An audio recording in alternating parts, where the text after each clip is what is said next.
जय हिंद दोस्तों। Mission SSC GD 2021 के लिए आप सभी का स्वागत है। तो आज है टेस्ट सीरीज दूसरा। इसमें हम जीके के कुल 25 क्वेश्चन डिस्कस करने वाले हैं। द प्लेटफॉर्म बुक का ये टेस्ट सीरीज है। तो सारे क्वेश्चन हम देखेंगे और उस क्वेश्चन से रिलेटेड जितने भी क्वेश्चन बन सकते होंगे वो सभी मैं आपको बताते चलूँगा। दोस्तों, अगर आप चैनल पर नए हैं तो चैनल को सब्सक्राइब करके बेल आइकन प्रेस कर सकते हैं, क्योंकि एसएससी जीडी से संबंधित आपको वीडियोज़ मिलती रहती हैं। इससे पहले भी हमने कई सारे वीडियोस आपके चैनल पे अपलोड कर दिए हैं, प्लेलिस्ट जाके आप चेक कर सकते हैं। अरिहंत के बुक का डिस्कशन भी हमने कराया हुआ है, प्लेलिस्ट आपको चैनल पे मिल जाएगी। तो चलिए हम सामान्य जानकारी यानी कि जीके के क्वेश्चन डिस्कस करते हैं। पहला क्वेश्चन क्या है यहाँ पे कि निम्नलिखित में से कौन सा कर भारतीय राज्यों का राजस्व का स्रोत नहीं है। राजस्व आपको पता होगा, जो हम लोग टैक्स देते हैं।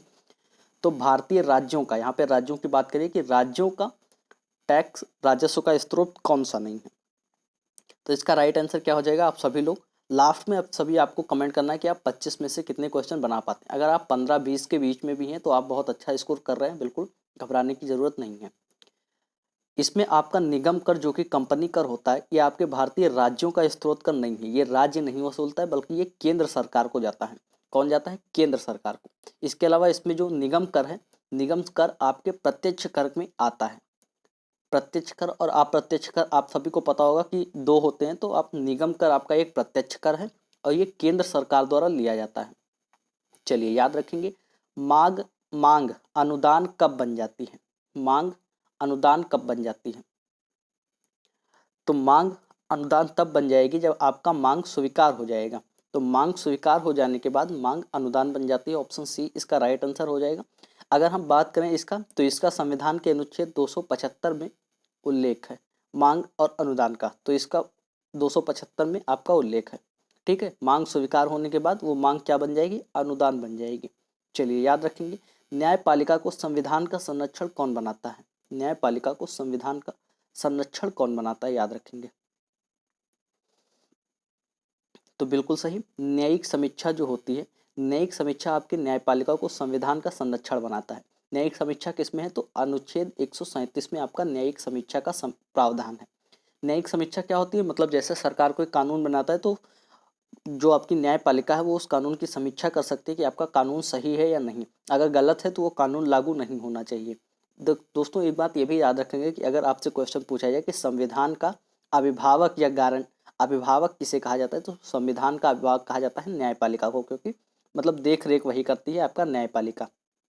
कहाँ से लिया गया है? तो ये आपका यूएसए से लिया गया है। न्यायिक समीक्षा कहाँ से ली गई है? तो आपका यूएसए से लिया गया है। ये बात भी ध्यान रखेंगे, अमेरिका से। चलिए आगे क्वेश्चन देख लेते हैं। अगला क्वेश्चन क्या है दोस्तों? टुंड्रा प्रकार की जलवायु का दूसरा नाम क्या है? टुंड्रा प्रकार की जलवायु का दूसरा नाम क्या है? तो टुंड्रा प्रदेश आप सभी को पता होगा ध्रुवीय प्रदेशों में पाए जाते हैं। तो ध्रुवीय जलवायु इसका दूसरा नाम हो जाएगा। कहाँ पाए जाते हैं? ध्रुवीय प्रदेशों में पाए जाते हैं। 66 से 90 अक्षांश के मध्य में ये ध्रुवीय प्रदेश पड़ते हैं। तो आपका ध्रुवीय जलवायु उसका नाम हो जाएगा टुंड्रा प्रदेश। काफ़ी सर्दी होती है वहाँ पे। चलिए, किसने कहा था संसदीय प्रणाली सरकार का दैनिक मूल्यांकन भी उपलब्ध कराती है और आवधिक भी? ये बात आपका किसने कही थी? ये कहा था आपके डॉक्टर भीमराव अंबेडकर ने। डॉक्टर बी आर अम्बेडकर ने कहा था कि संसदीय प्रणाली सरकार का दैनिक मूल्यांकन भी उपलब्ध कराती है और आवधिक भी। याद रखेंगे। चलिए, भारत का अंतिम गवर्नर जनरल कौन था? भारत का अंतिम गवर्नर जनरल आप सभी को पता होगा। भारत का अंतिम गवर्नर जनरल, अगर हम भारत के अंतिम गवर्नर जनरल की बात करें तो ये था लॉर्ड माउंटबेटन। अब आपके दिमाग में ये आ रहा होगा कि अंतिम गवर्नर जनरल तो सी राजगोपालचारी थे। पर यहाँ पे याद रखना है कि भारत का अंतिम भारतीय गवर्नर जनरल अगर पूछा जाए तो वो होंगे आपके सी राजगोपालचारी। यहाँ पे पूछा है कि भारत का अंतिम अंग्रेज गवर्नर जनरल, तो ये थे आपके लॉर्ड माउंटबेटन। सी राजगोपालचारी क्या थे? भारत के अंतिम भारतीय गवर्नर जनरल थे। ये बात याद रखेंगे। अगर पूछा जाए कि भारत का प्रथम वायसराय कौन था, तो प्रथम वायसराय आपके लॉर्ड कैनिंग थे। अगर आपसे पूछा जाए कि स्वतंत्र भारत के प्रथम गवर्नर जनरल, तो वो भी आपके लॉर्ड माउंटबेटन थे। ठीक है। और अगर पूछा जाए कि भारत के प्रथम वायसराय कौन थे, तो वो लॉर्ड कैनिंग थे। अगर गवर्नर जनरल ना पूछ के यहाँ पे वायसराय भी पूछ लिया जाए कि भारत का अंतिम अंग्रेज वायसराय कौन था, तो वो भी लॉर्ड माउंटबेटन ही थे। क्योंकि गवर्नर जनरल पहले कहा जाता था, बाद में उसे वायसराय ही बना दिया गया था। चलिए, मानव शरीर में भारी मात्रा में आसवन जल डालने से लाल रक्त कोशिकाएं कैसी हो जाएंगी? भारी मात्रा में अगर आसवन जल आपके शरीर में जाता है तो लाल रक्त कणिकाएं कैसी हो जाएंगे? तो ये लाल रक्त कणिकाएं आपका सूजती और फूट जाती हैं। कैसी हो जाती हैं? सूज जाती हैं और उसके बाद फूट जाती हैं। अगर हम रक्त की बात करें तो आप सभी को पता होगा कि रक्त एक तरल संयोजी ऊतक है।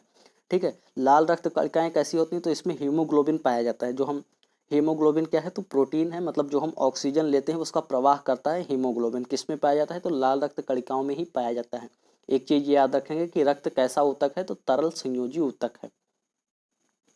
चलिए अगला क्वेश्चन देख लेते हैं। नाभिकीय रिएक्टर में शामिल किए जाने वाला ईंधन कौन सा है? नाभिकीय रिएक्टर में शामिल किया जाने वाला ईंधन कौन सा है? तो दोस्तों इसमें नाभिकीय रिएक्टरों में दो ईंधन शामिल किए जाते हैं। आपको एक यूरेनियम तो पता ही होगा और दूसरा प्लूटोनियम है। ये ऐसे लिखा रहता है U-235, यानी कि यूरेनियम 235। ये मेनली आपका ईंधन इस्तेमाल किया जाता है नाभिकीय रिएक्टर में।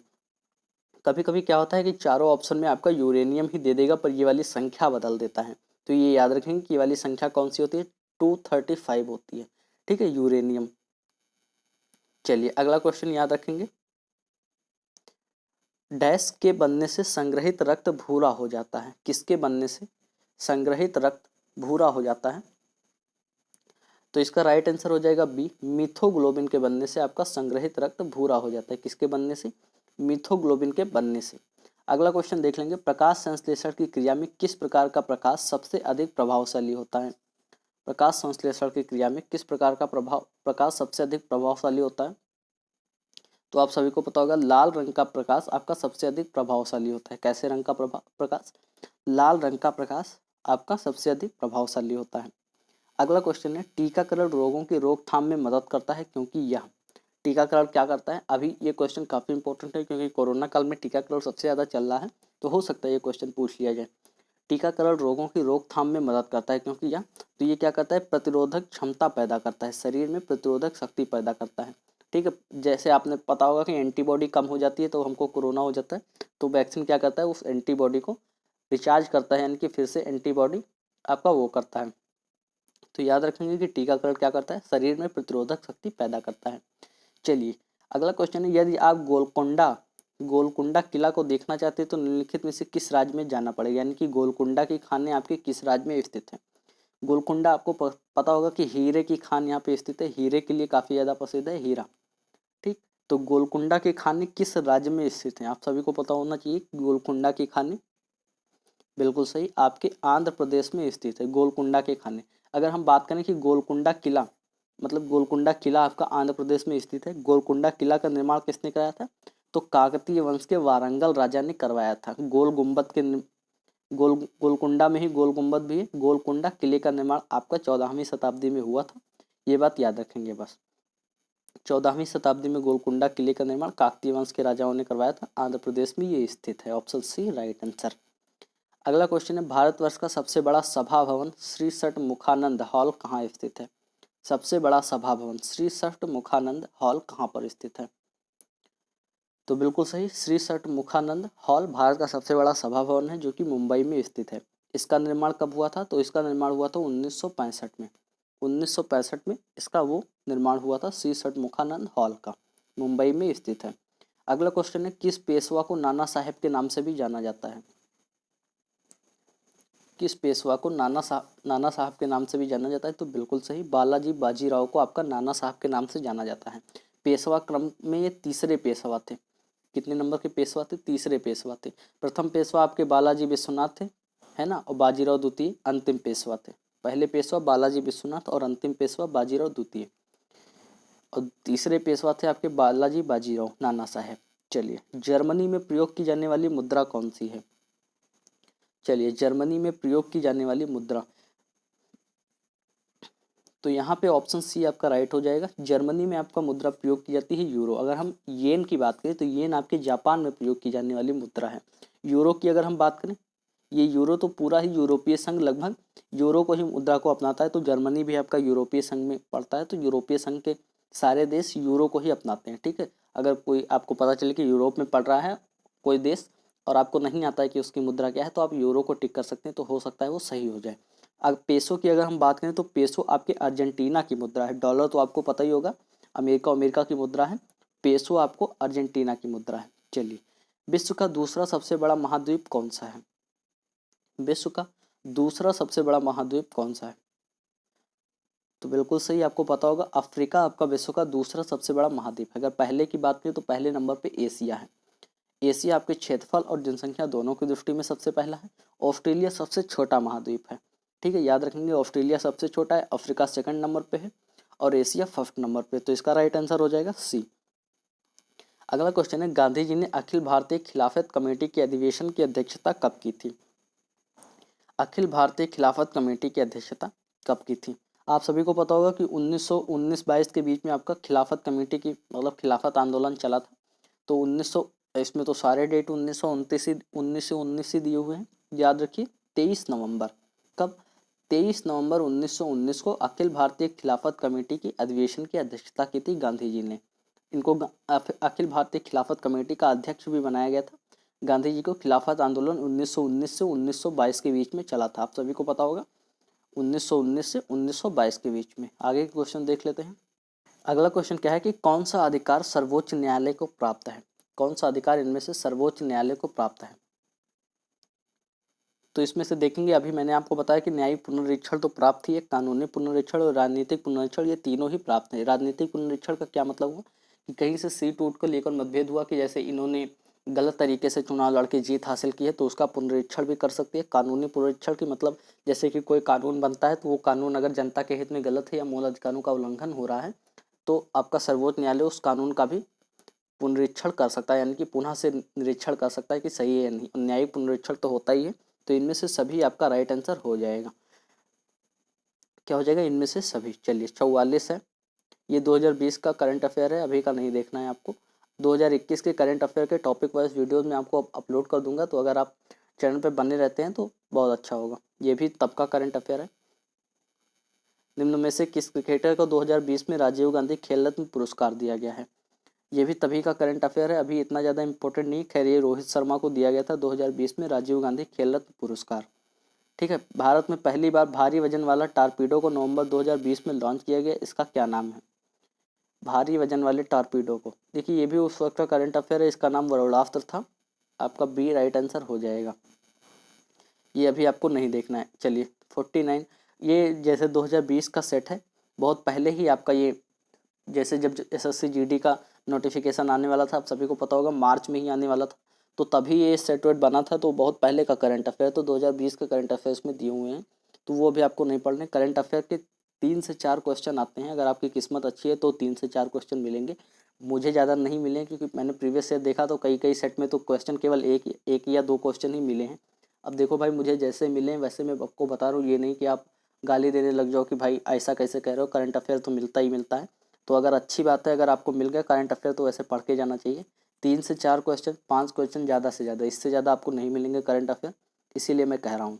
ठीक है, तो आपको गाली वाली नहीं देनी है, अपने हिसाब से आप देख लीजिए। प्रीवियस ईयर के सेट चैनल पे अपलोड हैं, आप देख लीजिए, आपको अगर उसमें मिलते हैं तो आप मुझे बताइएगा। चलिए, किस स्थान पर विवेकानंद स्मारक स्थित है? किस स्थान पे विवेकानंद स्मारक स्थित है? तो आप सभी को पता होगा कि एक कन्याकुमारी में आपका विवेकानंद स्मारक स्थित है ना। विवेकानंद जी ने रामकृष्ण मिशन की स्थापना की थी, आप सभी को पता होगा, 1887 में। ठीक है, 1887 में आपके रामकृष्ण मिशन की स्थापना की थी विवेकानंद जी ने। पौंडीचेरी की अगर हम बात करें तो यहाँ अरविंद घोष का मतलब वो स्मारक स्थित है। अरविंद घोष ने यहाँ पे अपना आश्रम बनाया था, तो वो पौंडीचेरी में स्थित है। लास्ट क्वेश्चन देख लेते हैं, भारतीय प्रमुख बंदरगाहों में से कौन सा प्राकृतिक बंदरगाह नहीं, यानी कि कृत्रिम बंदरगाह है? तो यहाँ पे आपका पारादीप एक प्राकृतिक बंदरगाह नहीं है बल्कि एक कृत्रिम बंदरगाह है। कहाँ पे स्थित है? तो ये उड़ीसा में स्थित है। ठीक है, उड़ीसा में आपका स्थित है। और सबसे, अगर हम बात करें कि सबसे बड़ा बंदरगाह कहाँ है, तो वो मुंबई में स्थित है। यहाँ मुंबई ऑप्शन इसीलिए दिया हुआ है, सबसे बड़ा बंदरगाह आपका मुंबई में स्थित है। पारादीप कहाँ स्थित है? तो उड़ीसा में। तो आज की सारे 25 क्वेश्चन हैं, हर क्वेश्चन में लगभग 2 या 3 क्वेश्चन मैंने आपको एक्स्ट्रा बताए हैं, तो लगभग 50-60 क्वेश्चन हो जाते हैं। देखिए 15 मिनट के अंदर, ज़्यादा से ज़्यादा अभी 15 मिनट के अंदर मैंने आपको 50 क्वेश्चन करवा दिए। कुछ जो बड़े यूट्यूब चैनल है वो लाइव क्लासेस चलाते हैं, तो कैसे चलाते हैं कि वो आपको 1 घंटे में जाके कहीं 50 क्वेश्चन करवाएंगे, 1 घंटे में। तो आप देखिए, आपके लिए 10 मिनट में 50 क्वेश्चन जानना ज़्यादा अच्छी बात है, ना कि 1 घंटे में। तो 1 घंटे वाली लाइव क्लास मेरी नज़र में जीके के लिए तो मत देखिए, मैथ वैथ के लिए आप देख सकते हैं, मैथ रीजनिंग के लिए। जीके के लिए ज़्यादा सूटेबल नहीं होगा, मैं जहाँ तक कह रहा हूँ। बाकी आपकी अपनी मर्जी है, आप जहाँ से चाहें देख सकते हैं। अगर आपको वीडियो पसंद आए तो लाइक शेयर सब्सक्राइब जरूर कर दीजिए। चलिए मिलते हैं अगले वीडियो में, तब तक के लिए जय हिंद जय भारत।